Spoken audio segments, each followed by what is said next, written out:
So example 8.1.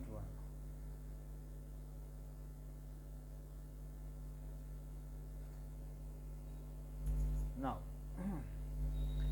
in the reaction given below, identify the species undergoing oxidation and reduction.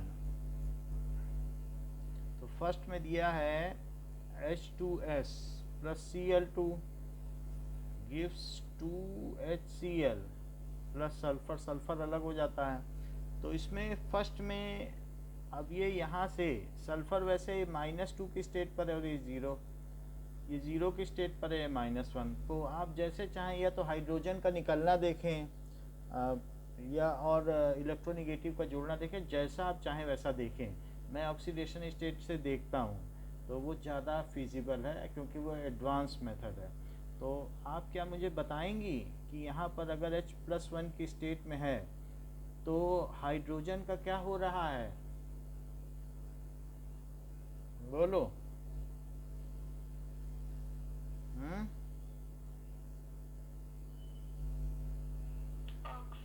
अरे hydrogen का कुछ नहीं हो रहा है, +1 है। वहां भी ये दे रहा था, यहाँ भी दे रहा है। उसकी किस्मत बदल गई है क्या?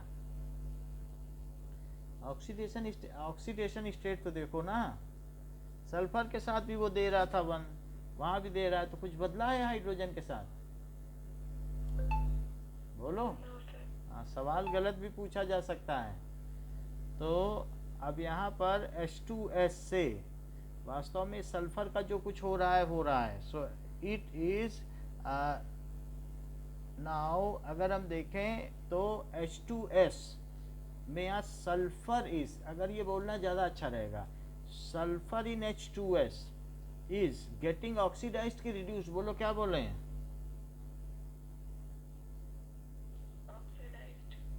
इन H2S इज गेटिंग, और किसमें?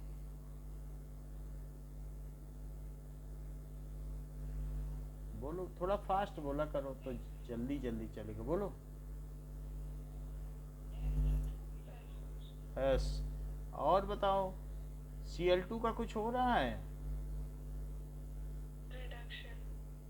तो यहाँ लिख लो ऑक्सीडेशन, और यहाँ Cl2 में चूंकि इसका निगेटिव स्टेट पहुंच रहा है तो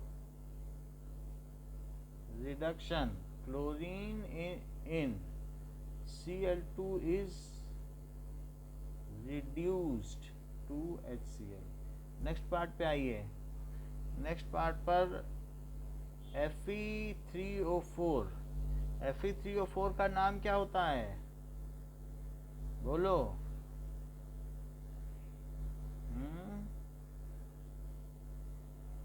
नहीं मालूम है तो नहीं नहीं पता बोल दिया करो, बस बोला करो, जरूर वेट ना कराया करो। बोलो। हाँ, बोल दिया करो। मैग्नेटाइट, क्योंकि सीखने के लिए तो हो ही। तो मैग्नेटाइट, तो मैग्नेटाइट है इसका नाम, ठीक है। इसी से मैग्नेट बनते हैं। ये FeO और Fe2O3 का एक मिक्स्ड ऑक्साइड है। अच्छा, अब देखो Fe की ऑक्सीडेशन स्टेट क्या है?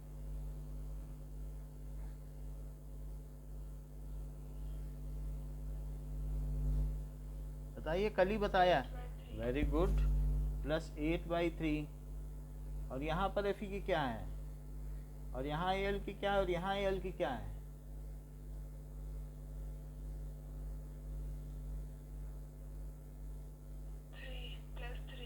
+3। Fe का क्या हो रहा है?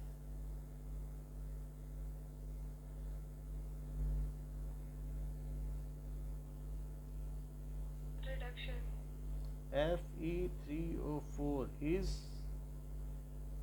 reduced to Fe। और बताओ, और किसी का कुछ हो रहा है?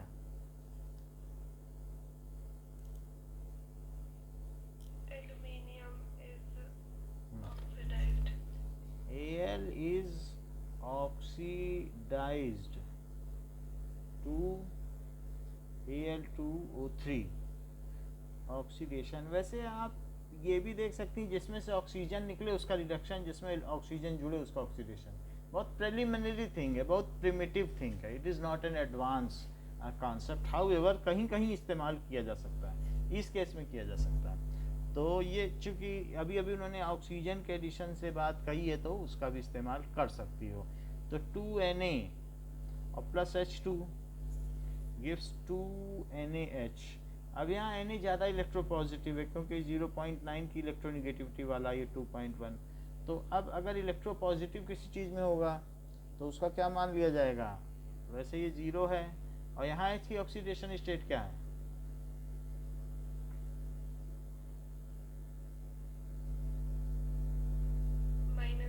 वेरी गुड, क्योंकि ये इससे ले लेगा।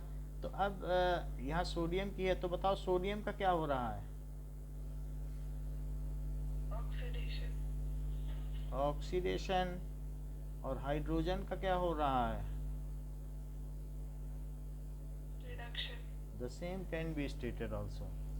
अब आगे की बात करो, ठीक है, विद द केयरफुल एप्लीकेशन। देखो कितना अच्छे से लिखा है आंसर में, कहा है कि केयरफुली देखोगे तभी बात पता चलेगा।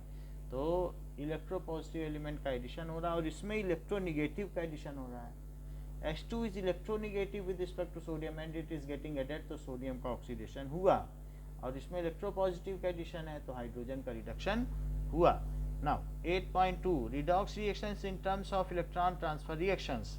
सो अब हम इलेक्ट्रॉन ट्रांसफर मेथड से देखेंगे रिडॉक्स रिएक्शंस, ठीक है, इन टर्म्स ऑफ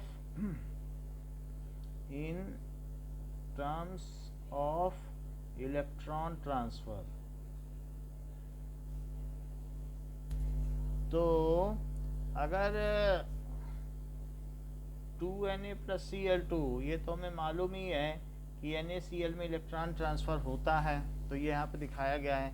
तो हम इसे कैसे दिखाएं कि अगर 2Na प्लस Cl2 है तो 2Na ने अपने 2 इलेक्ट्रॉन दिए होंगे, तो ये 2Na प्लस बना होगा और 2 इलेक्ट्रॉन रिलीज कर दिए होंगे। क्या वही दोनों इलेक्ट्रॉन क्लोरीन ने ले लिए होंगे, अपना बॉन्ड तोड़ दिया होगा, Cl बन गया होगा, और फिर उसको अगर अलग से इलेक्ट्रॉन मिलेगा तो क्यों अपने से बॉन्ड बनाएगा, वो फ्रीली ऑक्टेट बना के घूमेगा। तो क्या इसने 2Cl माइनस बना लिया होगा? क्या दोनों तरफ के चार्जेस न्यूट्रल हैं? क्या ये न्यूट्रल है?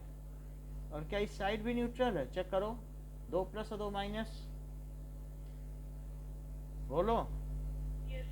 क्या यहाँ 2 निगेटिव चार्ज है और यहाँ भी 2 निगेटिव चार्ज हैं? तो क्या ये चार्ज के लिहाज से भी बैलेंस है? तो चार्ज के लिहाज से भी बैलेंस है, एटम्स के लिहाज से भी बैलेंस है। With respect to atoms and charges both the reactions are balanced. अच्छा, ये रिएक्शन कौन सी है? क्या ये ऑक्सीडेशन हाफ रिएक्शन है कि रिडक्शन हाफ रिएक्शन? यहाँ क्या हो रहा है, बोलो। तो ये हाफ रिएक्शन है, इसी का स्प्लिट है, तो इसको कहेंगे ऑक्सीडेशन हाफ रिएक्शन।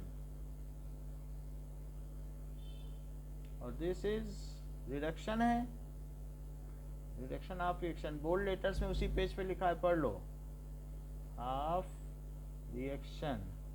तो यहाँ पर हमने ये देख लिया, अगर हम इन दोनों इक्वेशंस को जोड़ दें तो 2 इलेक्ट्रॉन कैंसिल हो जाएंगे और 2Na plus Cl2 gives 2Na plus और Cl माइनस, इन दोनों के बीच इलेक्ट्रोस्टैटिक फोर्स हो जाएगा, वो जुड़ जाएंगे।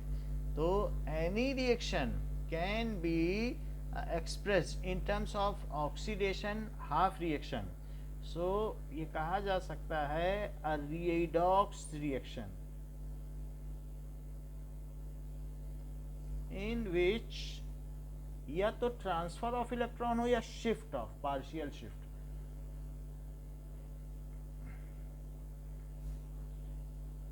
Partial shift of electron can be takes place, जिसमें ये चीज हो रही हो, जिसमें ये चीज हो रही हो, वो can be expressed in terms of 2 half reaction takes place, can be expressed in terms of oxidation and reduction half reaction.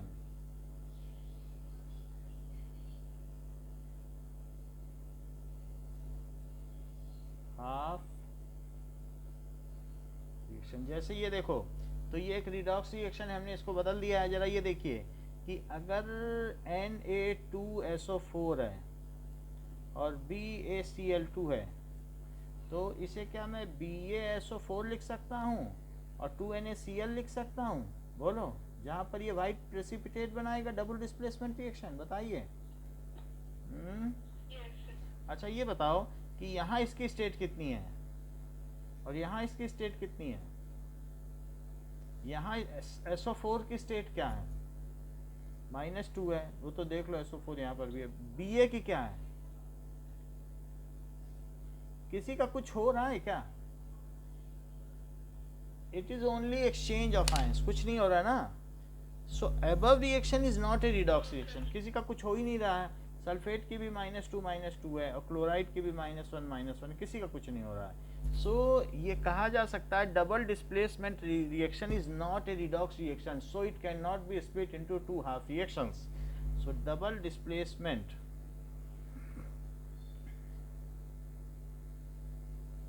reaction is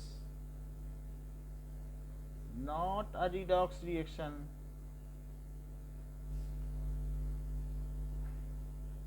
So it cannot be split into two half reactions. Displacement reaction के बारे में आपका क्या विचार है? क्या उन्हें तोड़ा जा सकता है? बोलो, या नहीं? तोड़ा जा सकता है। Very good. Zn plus H2SO4 gives ZnSO4 plus H2। जैसे कि जिंक यहाँ 0 की अवस्था में है और ये +2 की स्टेट में है, जबकि यहाँ +1 की स्टेट में और 0 की स्टेट में है। तो अगर तोड़ोगी तो मुझे दो पहले ऑक्सीडेशन हाफ रिएक्शन बताओ, फिर रिडक्शन, जरा बताइए तो।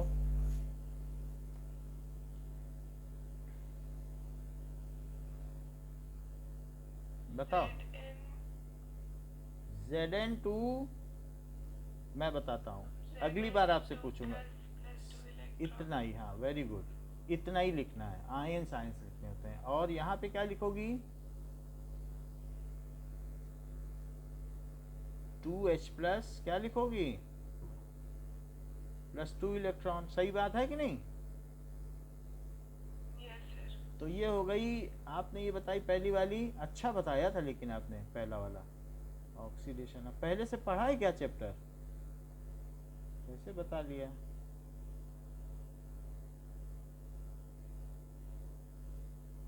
ये है। सो इस तरीके से displacement reaction is a redox reaction. Displacement metal का भी हो सकता है, नॉन मेटल का। यहाँ किसका डिस्प्लेसमेंट हो रहा है? Non metal. हाँ, is a redox reaction.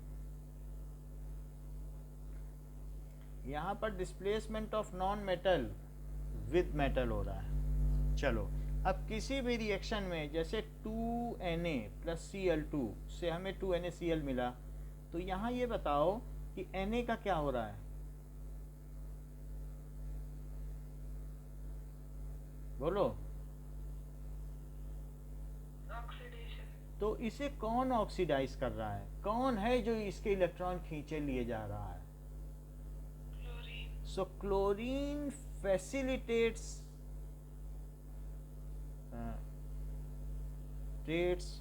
oxidation of sodium, oxidation of Na। जो इधर वाला होता है उसी का होता है और उसी को यहाँ लिखा जाता है। So chlorine is oxidising agent, यानी जो बगल वाला है वो ऑक्सीडाइजिंग एजेंट है। जैसे भिखारी ने राजा को दानी बना दिया, तो इसका मतलब है कि राजा डोनर है और वो उस तरीके का एजेंट हुआ जिसने उसे डोनेट करने पे मजबूर किया। अब Cl2 का क्या हो रहा है? रिडक्शन। तो रिड्यूसिंग एजेंट क्या हुआ? किसने इसको प्रेरित किया? Which has induced chlorine to done, हाँ, कि इलेक्ट्रॉन ले लो। So Cl2 is getting reduced in presence of, किसके प्रेजेंस में?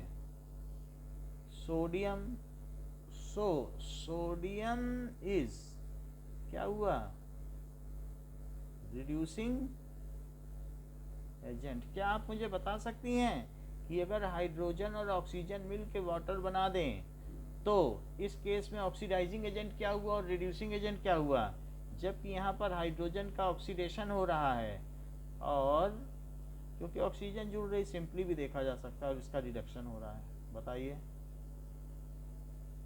तो ऑक्सीडाइजिंग एजेंट क्या हुआ, बोलो। और ऑक्सीजन से अच्छा ऑक्सीडाइजिंग एजेंट क्या होगा इन reaction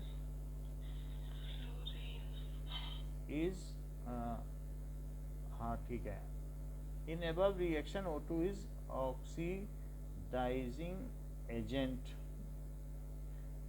and H2 is reducing agent। अभी तबीयत कितनी % ठीक हुई है, कुछ ठीक हुई है कि अभी भी नहीं ठीक है, हैं? बातचीत से तो लग रहा है कि कुछ हाँ थोड़ी सुस्ती लग रही है बातचीत से।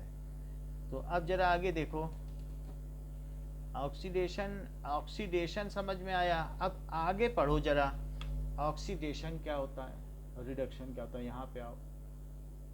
ठीक, सो ऑक्सीडेशन क्या लिखा है, व्हाट इज हाँ, ऑक्सीडेशन का मतलब होता है कि उसमें से इलेक्ट्रॉन चले जाएं, उसकी ऑक्सीडेशन स्टेट बढ़ जाए। So loss of electron by any species, that is, ये भी कहा जा सकता है increase in oxidation state. Oxidation number लिख सकती हुई ऑक्सीडेशन स्टेट। अच्छा, रिडक्शन क्या होता है,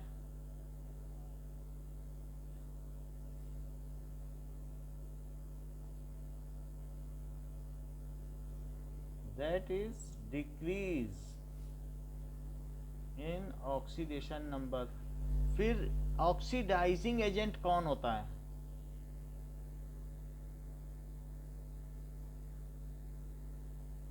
जो इलेक्ट्रॉन ले और हाँ कौन, एक्सेप्टर ना।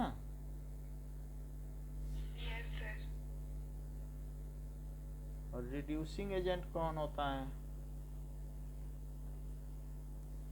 सब बेस्ट रिड्यूसिंग एजेंट कौन है और बेस्ट ऑक्सीडाइजिंग एजेंट कौन सा है, बोलो बताओ। बेस्ट ऑक्सीडाइजिंग एजेंट फ्लोरीन, क्योंकि उससे अच्छा एक्सेप्टर नहीं मिलेगा। एजेंट इज F2, तो F2 क्या करेगा, उसे 2 इलेक्ट्रॉन कहीं से मिल जाएं तो वो 2F माइनस बना दे। एंड बेस्ट रिड्यूसिंग एजेंट कौन है,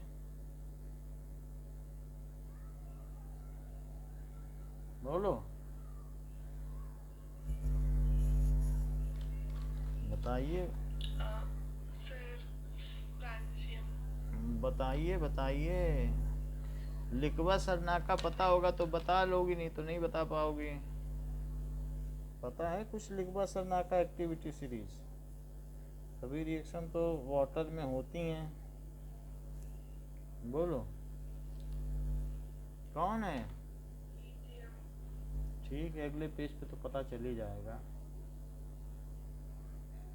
इसी चैप्टर में सीरीज दी है, ज़्यादा आगे नहीं जाना पड़ेगा। अब देखो, तो लिथियम क्या करेगा, लिथियम Li+ बना देगा और इलेक्ट्रॉन डोनेट कर देगा, है कि नहीं, ठीक है। सो इसके लिए आप ये सीरीज चला सकती हो, लिकबा सरनाका मग अल मंजन करफीकट कोनी, इसके बारे में आगे आएगा, लेकिन अभी थोड़ा सा इसके हिंट में बता दे रहा हूँ। मग अल मंजन कर फीकड कोनी सन पी भकु आई तो फेगाग बर्तो पटकल ऑफ फेगाग बर्तो पटकल तो ये याद करने का तरीका है, नीमोनिक्स, ये एक्टिविटी सीरीज है। इसी से पता चलता है कि लिक बा सर नाका मग अल मन जन कर फीकड कोनी सन पी भा बीएच से भा कु आई तो पे ह गाग बरतो पट कल ऑफ। यहाँ Fe2+ में ऑक्सीडाइज होगा, ये 3+ में 2 Fe हैं। तो इससे पता चल गया ना कि lithium and fluorine are at its extreme corners, तो इसी से पता चल जाता है। अब आगे की बात करो कि 2Na+Cl2 गिव्स, उसी पेज पे लेफ्ट वाले उसमें कॉलम में लिखा है 2NaCl। तो यहाँ पर एक एटम में कितने इलेक्ट्रॉन का लॉस है बताओ जरा। तो 2 एटम में कितने का लॉस हुआ बताओ। 2 इलेक्ट्रॉन। और Cl में कितने का गेन है, तो 2 Cl में कितने का गेन हुआ।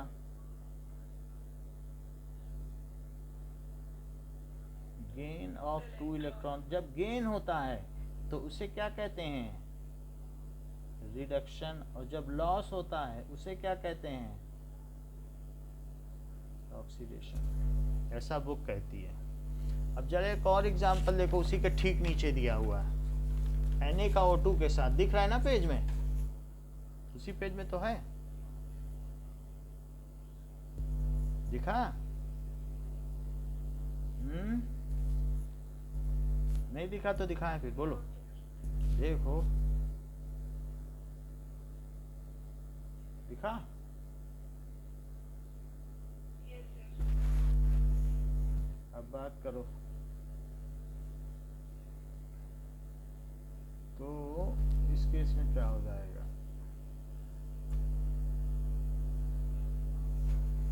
तो इसमें Na2 बना, तो Na 0 से +1 पे पहुंचा, ऑक्सीजन 0 से -2 पे पहुंचा। तो सोडियम का लॉस हुआ कि गेन हुआ, जो भी हुआ है मुझे बता दीजिए, मैं लिख दूं।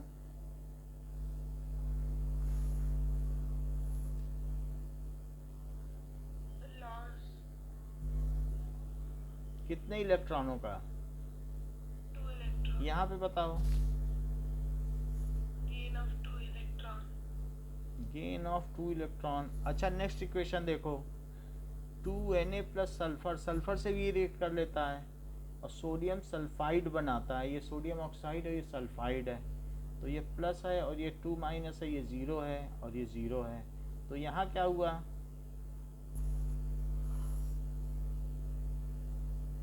Loss of 2 electron. और यहाँ क्या हुआ, Gain of 2 इलेक्ट्रॉन। समझ में आ गया लॉस और गेन के टर्म्स में redox reaction. Yes, sir. Now problem 8.2 पे आइए।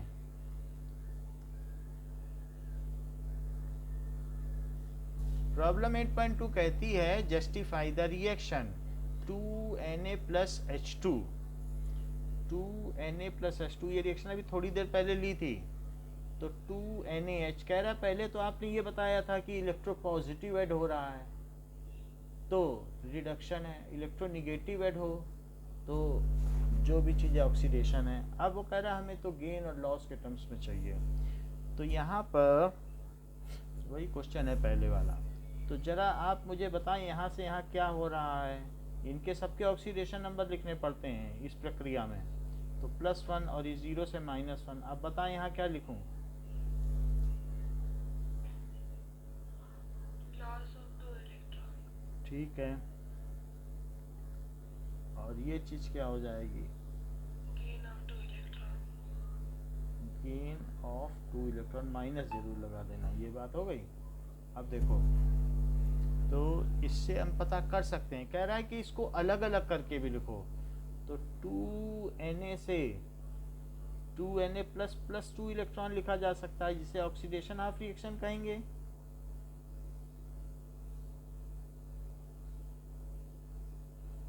और H2 से क्या किया जा सकता है, वो वही दोनों इलेक्ट्रॉन ले लेगा जो इसके द्वारा दिए गए हैं, तो ये क्या हो जाएगा,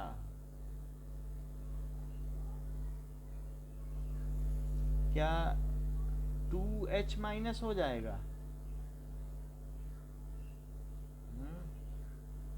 समझ में आ गई बात।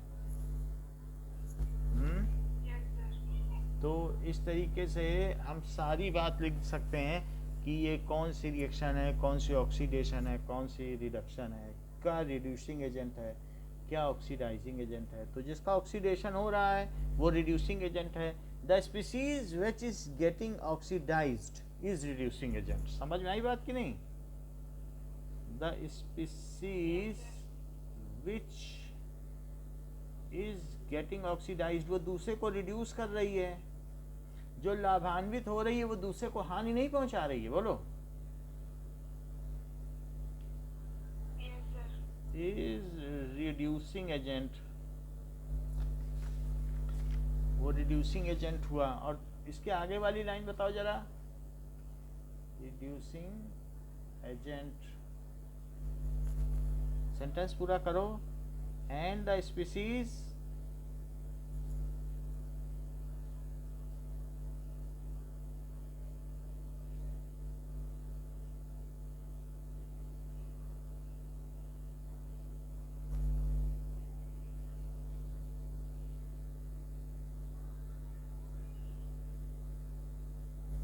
चलिए, now competitive electron transfer reaction.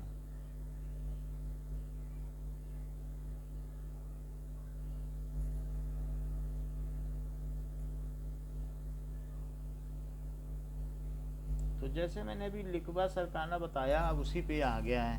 कह रहा है कि अगर हम कॉपर सल्फेट सोल्यूशन में जिंक की रॉड डालें, तो ये कॉपर सल्फेट सोल्यूशन है और इसमें मैंने एक जिंक की रॉड डाल दी। ये जिंक की रॉड है और ये पूरा ब्लू कलर का सोल्यूशन है। तो अब इस सोल्यूशन में ये ब्लू कलर का है,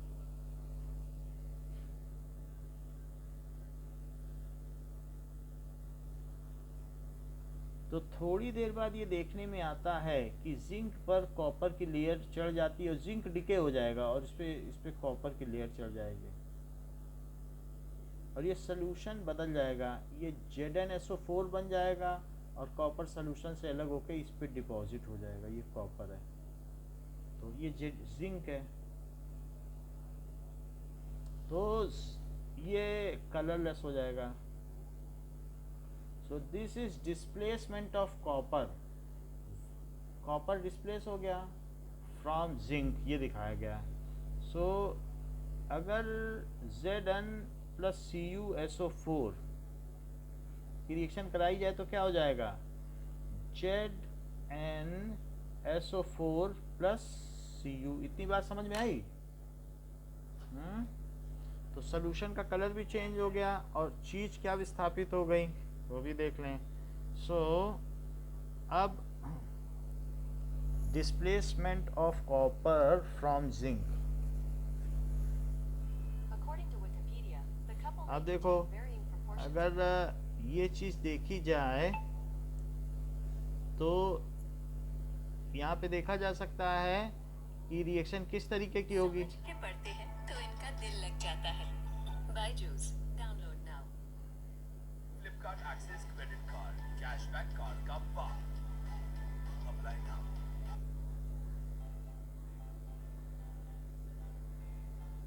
ये देखो, सो इसमें ये चीज दिखाई गई है, डिस्प्लेसमेंट ऑफ मेटल्स। अब ये हमने कॉपर सल्फेट ले लिया और कॉपर सल्फेट में फिर क्या किया, ये जिंक डाल दिया। ये जिंक की स्ट्रिप है तो जिंक इसमें डाल दो। इस ये कॉपर सल्फेट में जिंक डाल दिया तो जिंक डालने पर थोड़ी देर बाद इस पे ये टाइम लैप्स में दिखाया जा रहा है, स्पीड 180x है, 180 टाइम्स फास्टर। तो धीरे धीरे रिएक्शन होगी, इसका कलर चला जाएगा, ये कलरलेस हो जाएगा और उस पर कॉपर का डिपॉजिट हो जाएगा। तो आफ्टर सम टाइम ये इसका ब्लू कलर फीबल होता जा रहा है और इस पर कॉपर आ गया है। 1 आवर लेटर आप देखोगे तो ठीक है, तो इस पर कॉपर आ गया है और ये कलरलेस हो गया है। तो यहाँ पर हमने देखा कि डिस्प्लेसमेंट हो गया। अब हम देखें कि this was displacement of copper. समझ में तो आ गई, पहले भी ये बात बताई जा चुकी है आपको, है कि नहीं?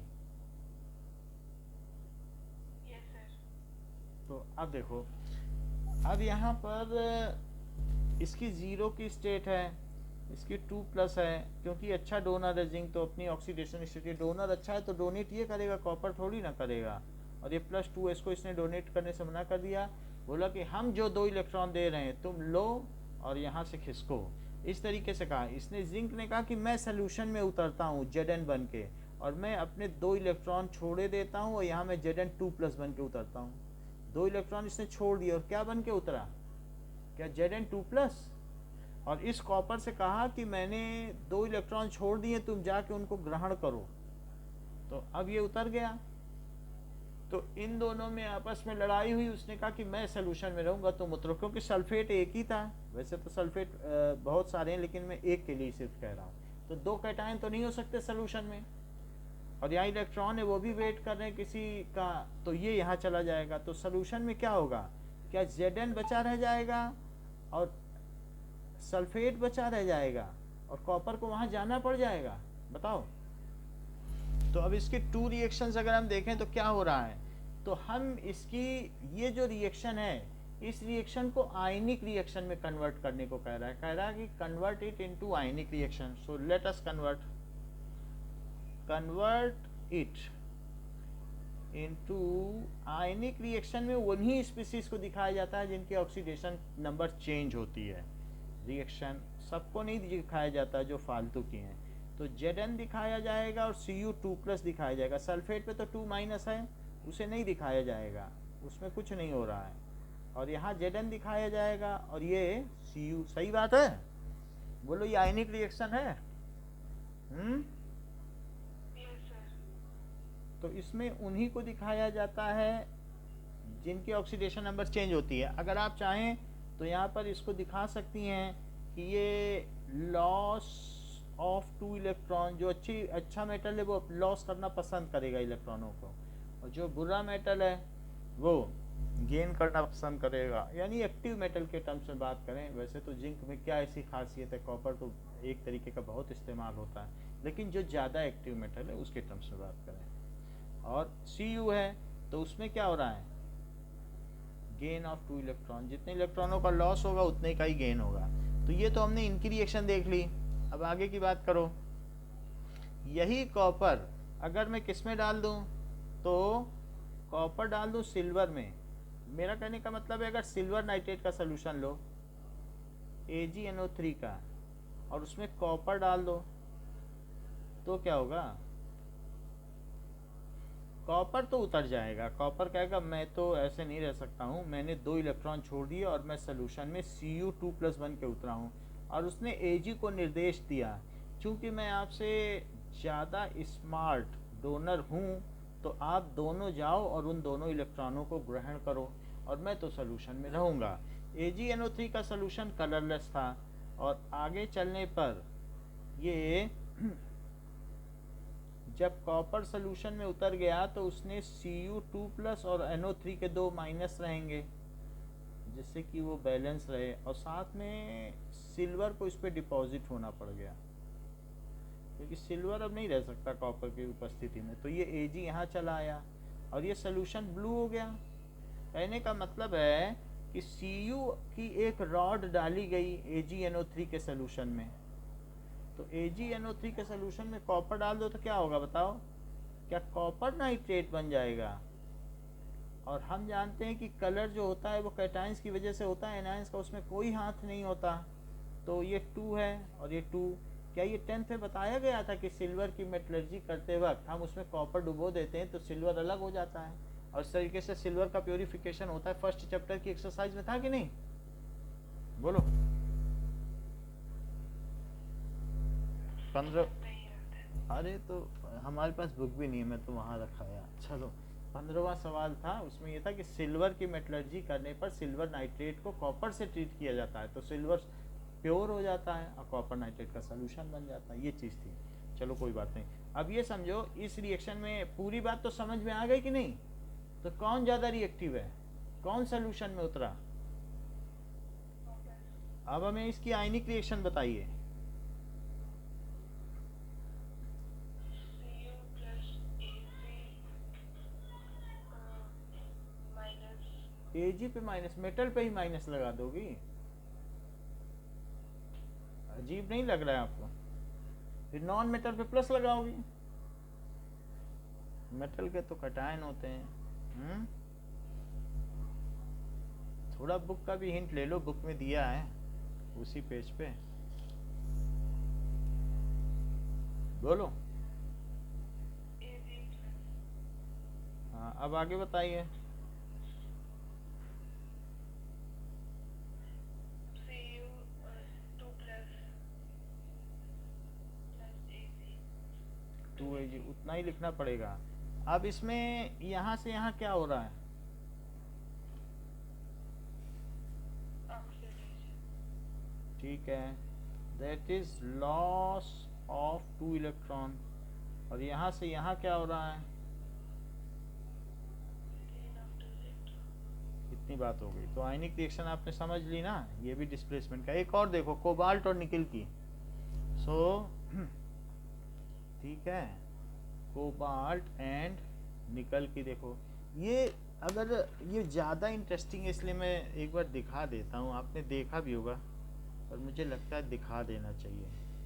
So let us show you कि सिल्वर का कैसे होता है। So now displacement of silver from silver nitrate। तो let us see ये रिएक्शन क्या है। ये देखो,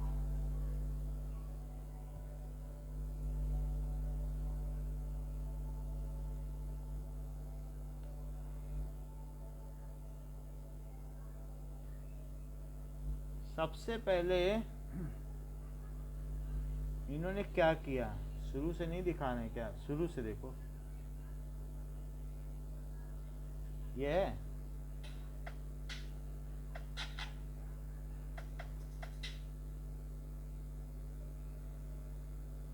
सिल्वर नाइट्रेट बना रहे। ये कितना अच्छा मेथड है, देखो कि सिल्वर नाइट्रेट कैसे बनाया, ये भी देख लो। ये सिल्वर नाइट्रेट का सॉल्ट है और सिल्वर नाइट्रेट के सॉल्ट से क्या बनाया? पानी डाल दिया। Yes sir.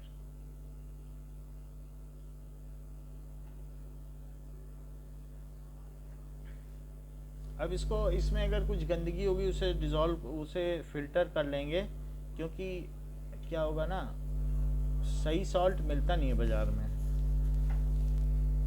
वैसे ये महंगा होता है सॉल्ट, जो भी हो।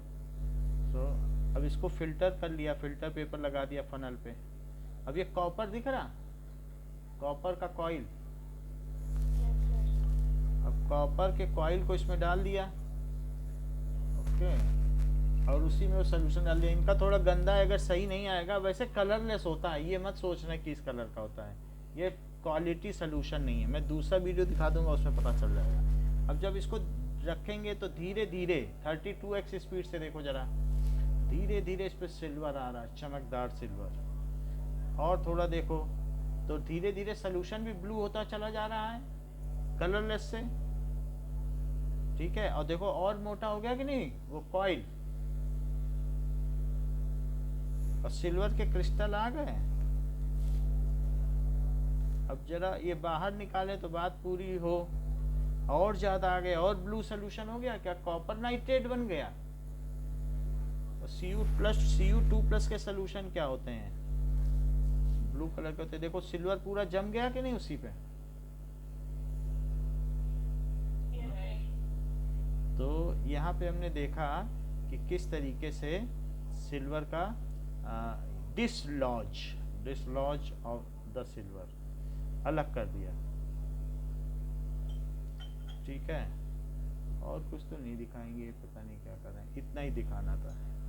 ठीक है, ओके। अब देखो, तो ये हमारी रिएक्शन है दैट वी हैव सीन। आगे की बात देखो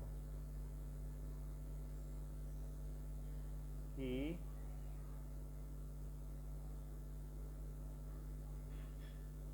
नाउ ये बात हमने देख ली कि क्या चीज़ किसमें चेंज हो रही है। Okay, let us move ahead. Cobalt और निकल कर देखो। सो अगली रिएक्शन दी है, कोबाल्ट को अगर निकल सल्फेट में डालोगी तो क्या होगा बताओ।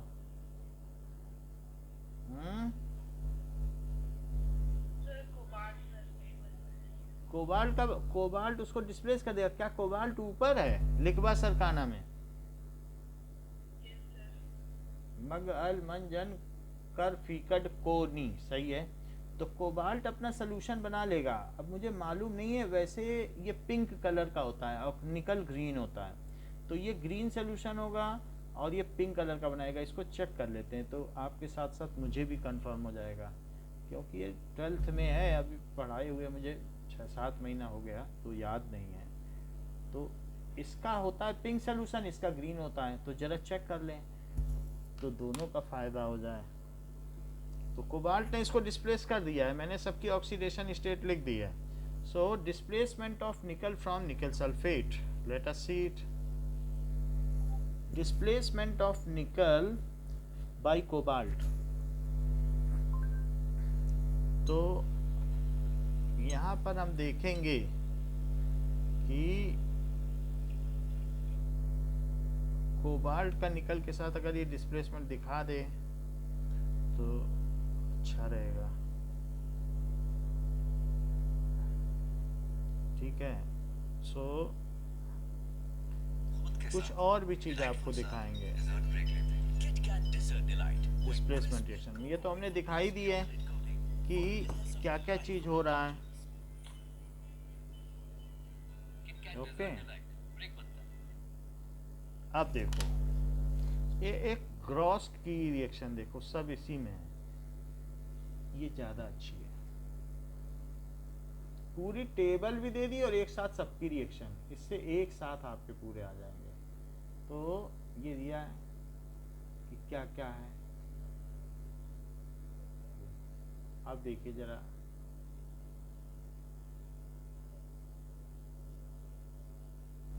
ठीक है।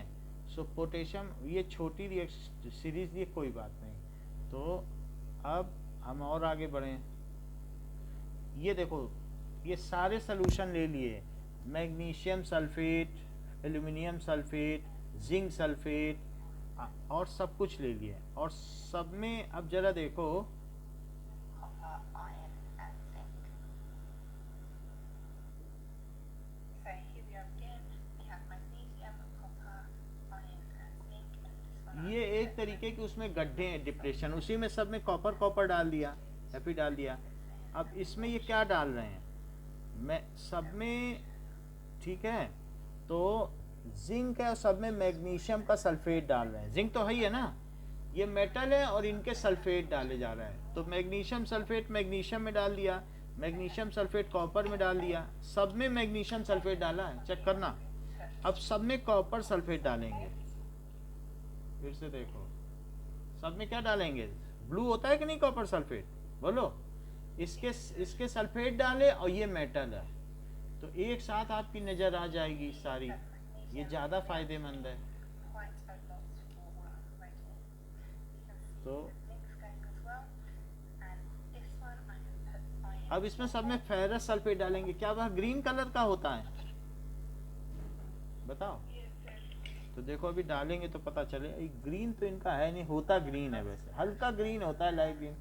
चलो कोई बात नहीं, ज़्यादा डाइल्यूट कर दिया होगा। FeSO4 ग्रीन साल्ट होता है। Moving away. थोड़ी देर बाद ये टाइम लैप्स करेंगे तब चीज़ें पता चलेंगी। अब जिंक सल्फेट डालेंगे सब में, तो जिंक सल्फेट कैसा होता है बताओ? कलरलेस। तो वो कलरलेस डाल दिया। ऐसा करने पर अब टाइम लैप्स देखो जरा, इतना ही इनको कराना था, टाइम लैप्स पे देखो तो धीरे धीरे रिएक्शन हो रही है। अभी तो टाइम लैप्स नहीं कराया है, थोड़ा और समय लें।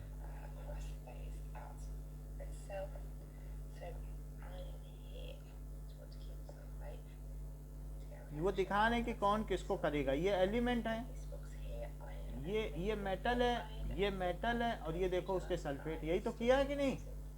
बोलो।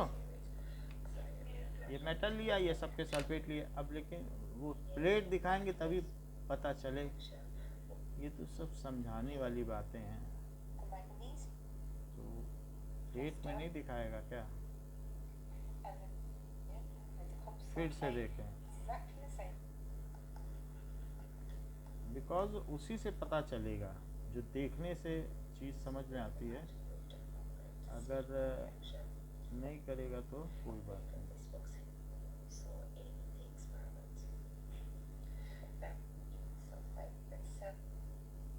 कुछ खास इसने किया नहीं, टाइम लैप्स करके दिखाता तो पता चलता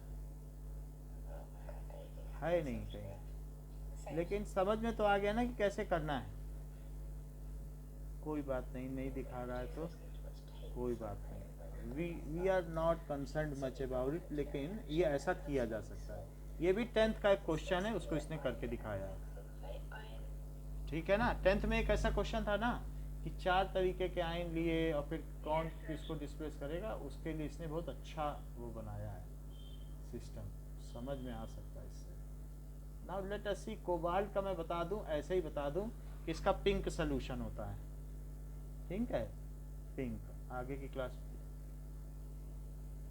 और ये कैसा होगा बताओ?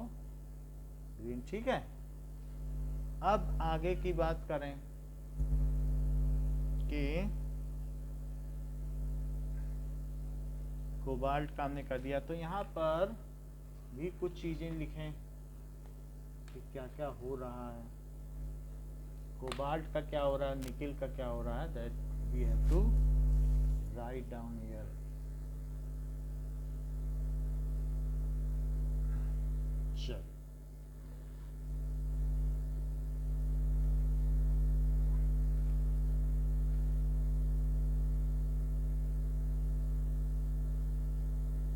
ओके, तो ये कोबाल्ट में क्या हो रहा है? Loss of 2 electron. और निकिल में क्या हो रहा है?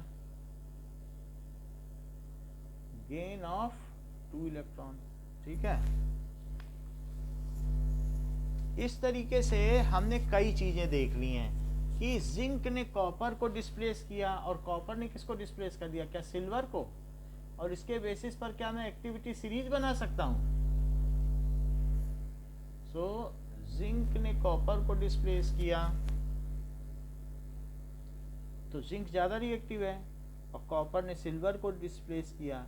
सो on this basis we can make an activity series. और नीचे रिएक्शन एक फिगर दिया है, redox reaction between zinc and copper nitrate. तो जिंक एंड कॉपर नाइट्रेट में भी मैं रिएक्शन लिख देता हूँ। जिंक प्लस CuSO4 की तो पहले बताई ही थी, अब जरा कॉपर नाइट्रेट की भी लिख दूं तो क्या ये जिंक नाइट्रेट बन जाएगा? अच्छा, जिंक के सोल्यूशन किस कलर के हुआ करते हैं बोलो? और कॉपर नाइट्रेट क्या होगा? ब्लू। बोलो, बात समझ में आ गई? और अगर मैं इसकी रिएक्शन लिखूं आयनिक रिएक्शन, तो किस तरीके से लिखी जा सकती है? ये लिखी जा सकती है। फिर इसको oxidation and reduction half reaction में भी तोड़ा जा सकता है। सो अगर ये Zn को दिखाऊं तो Zn 2++2 इलेक्ट्रॉन, और वही 2 इलेक्ट्रॉन अगर कॉपर ले ले, क्योंकि जो लेस रिएक्टिव है उसे इलेक्ट्रॉन लेने होंगे और जो मोर रिएक्टिव है वो देगा। तो ये जो रिएक्शन, ये ऑक्सीडेशन हाफ रिएक्शन हुई, ऑक्सीडेशन हाफ रिएक्शन।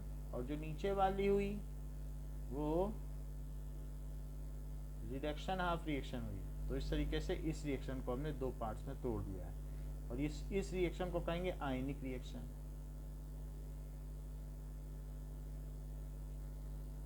चीज़ है। अगले पेज पे आओ। अगली स्टेज में क्या दिखाया गया है, कॉपर और सिल्वर का फिगर है, वो भी हम लोगों ने देख लिया था ना, वो कॉपर कॉइल में कैसे चिपक गया था सिल्वर। Yes, sir. तो अब यहाँ पर at equilibrium chemical test reveals that both nickel are present at moderate conditions, in this case neither nor products are greatly favoured. तो वो कह रहा है कि निकिल और कोबाल्ट में पूरी तरीके से डिस्प्लेसमेंट नहीं होता। कह रहा है कि जब निकिल और कोबाल्ट का सोल्यूशन, एक नई बात कह दी, और उस निकिल एंड कोबाल्ट के सोल्यूशन में अगर मैं कोबाल्ट लूँ और निकिल का सल्फेट लूँ, तो कह रहा है कि रिएक्शन उधर भी होती है और इधर भी होती है। वो जो बनते हैं वो टूट के इधर बनते हैं, जो ये होते हैं वो उधर बनते हैं, और बीच में कहीं रिएक्शन होती है। यानी इधर का उधर जाना हो रहा है और उधर का इधर। शहर के लोग गाँव की तरफ रुख कर रहे हैं कि शांति चाहिए, और गांव के लोग शहर की ओर जा रहे हैं कि पैसा चाहिए। तो दोनों तरफ से मूवमेंट है। तो अगर रिएक्शन बोथ वे होती है और कहीं जा कर के उनकी एक स्टेट होती है कि इतने % शहर में रहेंगे, इतने गांव में रहेंगे, यानी ये नहीं कि पूरी तरीके से ये एक्सटेंट हो जाए और ये पूरी तरीके से कॉपर सल्फेट कोबाल्ट सल्फेट बन जाए, ऐसा नहीं होता है। कुछ परसेंटेज 40% ये रह जाते हैं और कुछ % ये रह जाते हैं। इक्विलिब्रियम की एक ऐसी स्टेट आ जाती है कि फिर उसका उनकी कंसंट्रेशन स्थिर हो जाती है। Both reactants and products are found after a time lapse. जब इक्विलिब्रियम सिचुएशन आएगी फिर उसके बाद उनकी कंसंट्रेशन चेंज नहीं होती। तो neither the forward reaction is greatly favoured, neither the backward reaction is favoured, there is somewhere in between there is energy well, जहाँ पर इनकी जितनी कंसंट्रेशन है वो रह जाती है कोबाल्ट प्लस निकिल सल्फेट, और कुछ जो नए बने हैं कोबाल्ट सल्फेट और प्लस निकिल, तो ये रिएक्शन कोऑर्डिनेट कहे जाते हैं। तो ना ये पूरी तरीके से रहेगा ना ये। यहाँ ये जो शुरुआती स्टेट है, शुरुआती स्टेट में 100% कोबाल्ट है और मतलब कोबाल्ट भी 100% और निकिल सल्फेट, यहाँ 0% कोबाल्ट है यहाँ पे, और कोबाल्ट सल्फेट 100%। ये जो बन रहा है वो पूरा है, लेकिन ना ये रिएक्शन यहाँ रहना चाहेगी ना यहाँ। जो उसका एनर्जी वेल है वहाँ रहना चाहेगी, जो मिनिमम एनर्जी स्टेट है रिएक्शन वहीं तो रहेगी। बोलो। Yes, sir. तो एनर्जी वेल में रहेगी, और ये एनर्जी है और ये रिएक्शन कोऑर्डिनेट है। तो यही इक्विलिब्रियम पोजीशन है जहाँ पर सब कुछ रहेगा, चारों रहेंगे, लेकिन 40% ये और 60% ये। ऐसा बुक के अगले पेज में शुरू में लिखा है कि neither of the reaction is greatly favoured. तो आप उस सेंटेंस को पढ़ लें, पेज नंबर 267 में लिखा है सबसे ऊपर। So in case of displacement of nickel from cobalt, बिल्कुल अगल बगल तो हैं, तो पूरी तरीके से थोड़ी ना रिएक्शन होगी। Displacement of nickel from cobalt, ये चीज है। Neither forward reaction is greatly favoured nor the backward reaction, so that is complete displacement of nickel does not take place. Complete displacement of nickel does not take place. जरा एक बात पर बात करो कि अगर हम ये देखो, तो लिकबा सरनाका में ये बताओ कि H2 ज्यादा रिएक्टिव है कि कॉपर?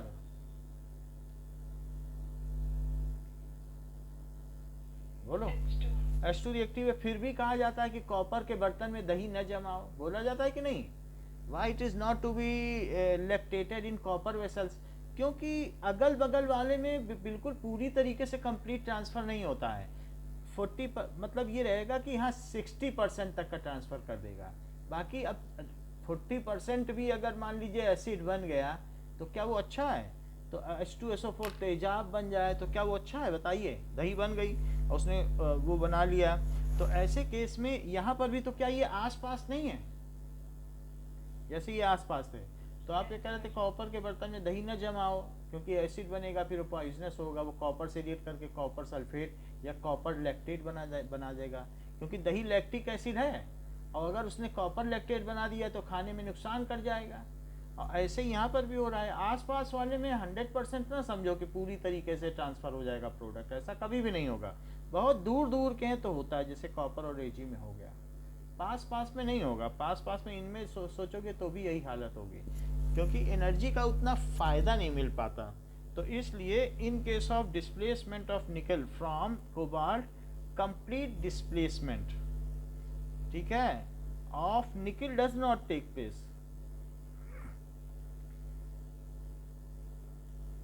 प्लेस, ठीक है, and there is some intermediate situation, there is some intermediate situation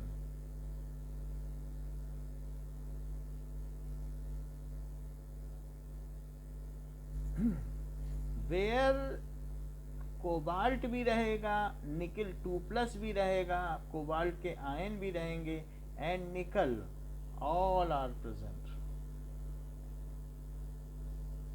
ठीक है, and there concentration does not change with time. वो एक दूसरे में अदलते तो बदलते रहेंगे, लेकिन जितना रेट ऑफ फॉरवर्ड रिएक्शन होगा क्या उतना ही रेट ऑफ बैकवर्ड रिएक्शन होगा। अगर ये जितना इसमें बने उतना ही ये इसमें बन जाए तो वो क्या स्थिति होगी। ऐसी स्थिति में शहर के रहने वाले और गांव के रहने वालों की पॉपुलेशन नहीं बदलेगी, क्योंकि जितना शहर से गांव में माइग्रेशन हो रहा है उतना ही गांव से शहर में आ जाए तो क्या बताओ किसी जगह की पॉपुलेशन डेंसिटी में चेंज आएगा, बताओ।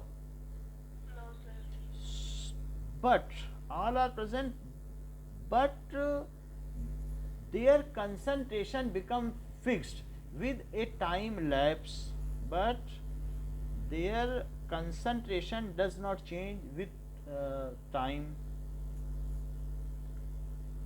Concentration does not change, ये हम अगले चैप्टर की तैयारी कर रहे हैं, दैट इज केमिकल इक्विलिब्रियम, तो ये यहाँ बताना जरूरी है। does not change with time, खैर अगला चैप्टर तो टर्म 2 में है, कोई बात नहीं। does not change with time, ऐसा क्यों है? this is a case of dynamic equilibrium। Dynamic equilibrium से क्या मतलब है? क्या रिएक्शन रुक गई है? बोलो। एज नहीं रुकी है, इट इज डायनामिक इक्विलिब्रियम, कोई ये स्टैटिक इक्विलिब्रियम नहीं है। As the reaction keep on going, क्या क्या मॉलिक्यूल टकराना बंद कर देंगे लिक्विड में? बोलो बोलो। Reaction keep on going, but the rate of forward reaction किसके इक्वल हो जाएगी?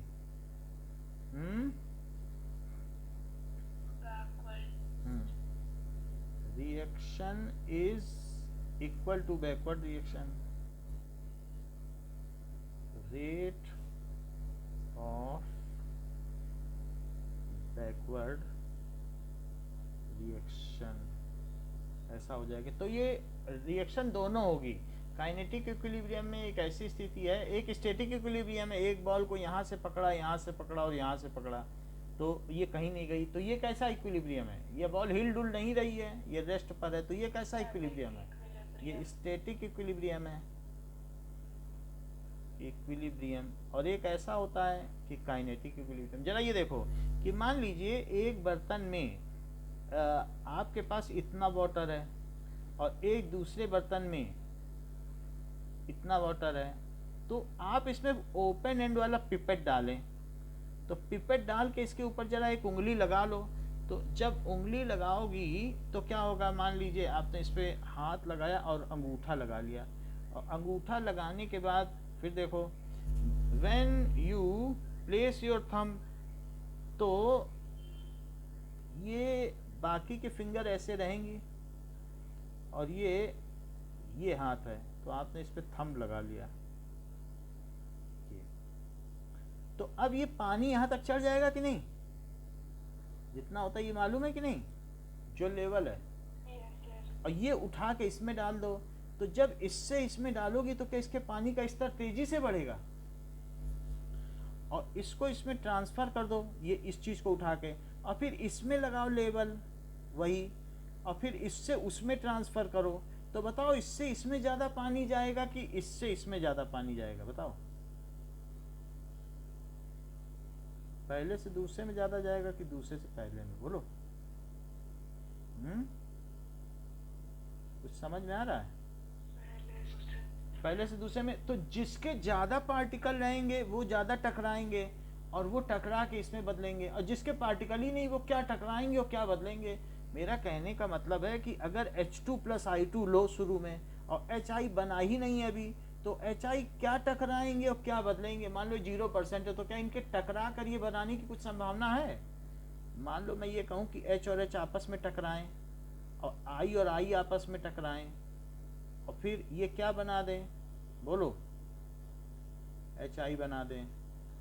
लेकिन यहाँ HI अगर होंगे ही नहीं तो क्या ये वापस ही बना पाएंगे? तो पहले तो इनको बनने तो दो, फिर इनकी आपस में टक्कर होगी, ये दोनों नहीं टकराएंगे और टकरा के फिर क्या बनाएंगे बताओ? फिर टकरा के फिर से H2I2 बनाएंगे, लेकिन पहले बनने तो दो ना।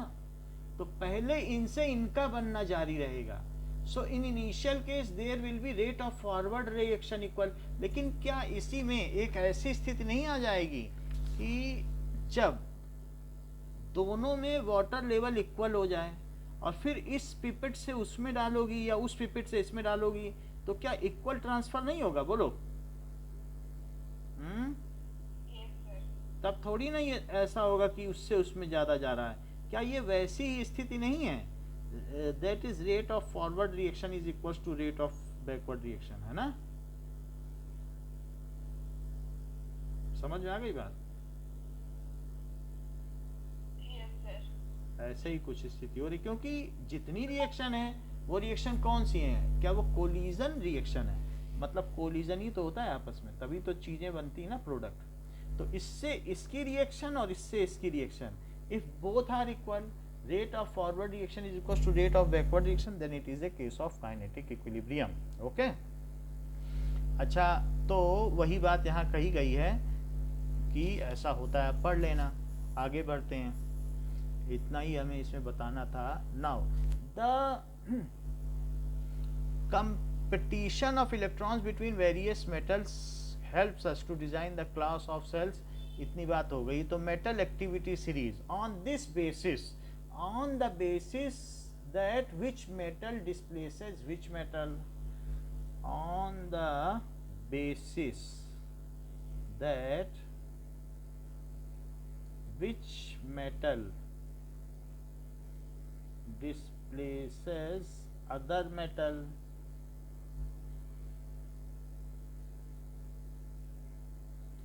from its salt solution, a series is prepared, a series is prepared which is called, जिसे क्या कहते हैं? मेटल एक्टिविटी ने तो मेटल कह दिया है, बट हमारे में तो इंटरवोवेन है, मेटल नॉन मेटल। जैसा होगा वैसा ही बुक के हिसाब से बताएंगे। मेटल एक्टिविटी सीरीज, या उसे दूसरा नाम क्या देंगे? नॉन मेटल 5-6 हैं हमारे में। एक्टिविटी सीरीज और इलेक्ट्रोकेमिकल सीरीज हमने 12th की बुक से ली है, जो हमारी सीरीज है इलेक्ट्रोकेमिकल सीरीज, कि कौन किसको डिस्प्लेस करता है, ये डेफिनेशन है। What does it mean by electrochemical series? ठीक है, इतनी बात आपको बता दी गई है कि इलेक्ट्रोकेमिकल सीरीज क्या होती है। अब नेक्स्ट है ऑक्सीडेशन नंबर। ऑक्सीडेशन नंबर को नेक्स्ट क्लास में करेंगे, इस क्लास में इतना ही रखो। Thank you.